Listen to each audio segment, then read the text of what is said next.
Hey, what's up guys? I'm Jake from today'siphone.com and it's been a while and I'm happy to be back, so let's get started.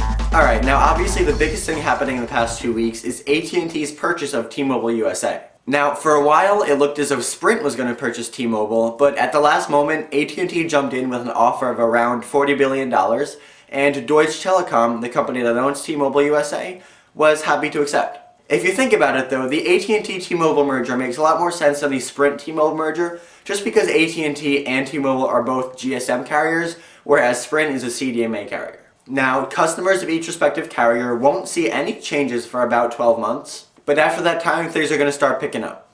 Now, it's not known yet whether AT&T will plan on running T-Mobile as its own separate carrier, or whether they're just going to merge into one giant carrier. But what is known though is that the main motivational force behind the merger was the expansion of 4G. AT&T has stated in its press release that its goal for this merger is to bring true 4G to 95% of Americans. What does this mean for iPhone users? First of all, there will be no T-Mobile iPhone, at least not for now. Things may change after this 12-month introductory period, but up until that point, if you want an iPhone, you're going to have to go to AT&T or Verizon. And if AT&T really does succeed in bringing 4G to that many people, with Sprint and Verizon also working to expand their 4G networks, it seems pretty certain that we will see a 4G iPhone sometime in the future. However, if Apple's past with 3G technology is any indication of the future, we won't see a 4G iPhone for at least a couple years. Okay, next, I want to introduce you guys to a new segment I like to call Ridiculous Things That Apple Does. Now this week, the ridiculous thing that Apple is doing is suing Amazon for creating an Android app store. More specifically, for using the terminology App Store. According to Apple, Amazon has unlawfully used the App Store mark to elicit software developers throughout the United States. Furthermore, Apple claims that because Amazon used the name App Store, it's going to confuse everybody who uses the iOS App Store. Now, iOS users have responded with, and I quote, "Are you kidding me?" Not to be rude, but if there's anybody that confuses Amazon App Store for Android with iTunes App Store, that's more of a problem with them than it is with the name.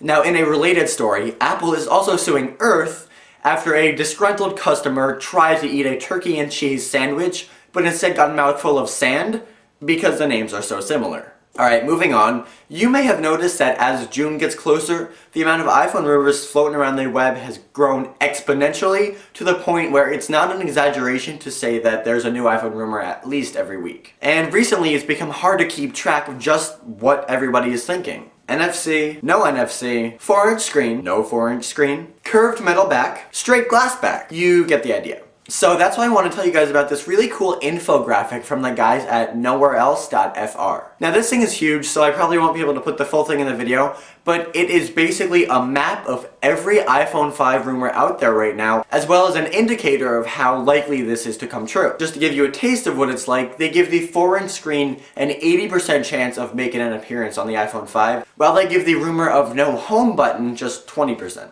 So, if this sounds cool to you, you can go to today'siphone.com and check it out.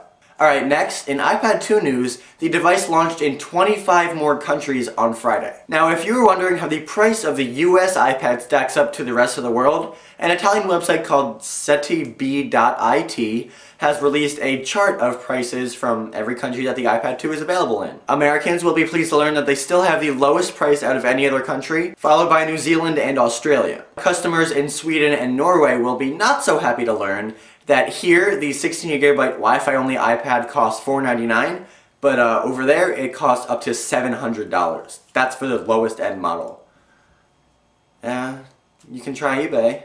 Unfortunately, the pricing of the iPad 2 doesn't really matter if nobody can buy it. The iPad 2 has been on sale for almost 2 weeks now, and Apple still isn't able to meet the demand of the customers. From the 4 or 5 stores I've talked to in the New York and New Jersey area, they have lines starting as early as 7 o'clock in the morning, and while they open at 8, they're almost always sold out by 10 o'clock. Now, I don't know if this is because Apple is just short on supply, or whether there are just tons and tons of people buying this device, but it is very, very frustrating. Now, some of the reasons for this iPad shortage could be the fact that they just sold way more than they were anticipating. Last year, the original iPad sold about 300,000 units during its first weekend of sales. But with this iPad though, it's rumored to have sold between 500,000 and 1 million devices in one weekend. That's insane! So it could just be that we have to give Apple time to ramp up their stock, But there is also another problem. Now apparently there have been a bunch of reports of people waiting in line for hours to get their device,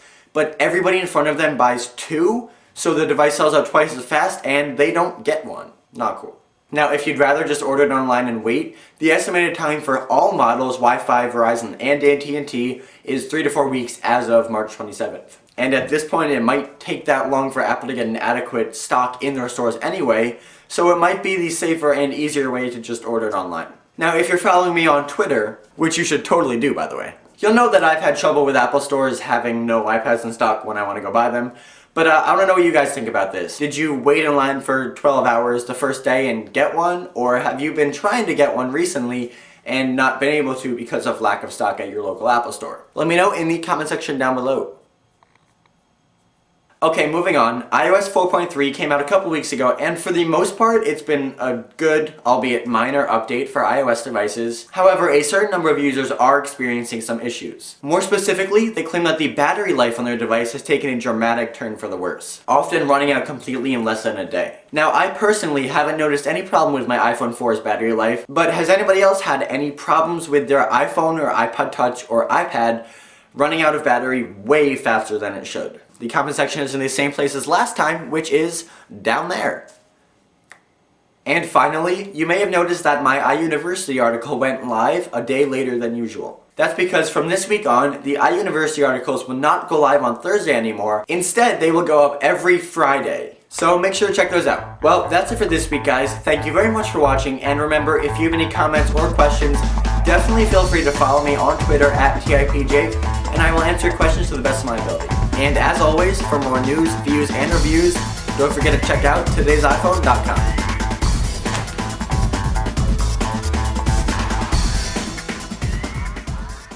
Alright, next, I want to introduce... Alright, next, I want to introduce...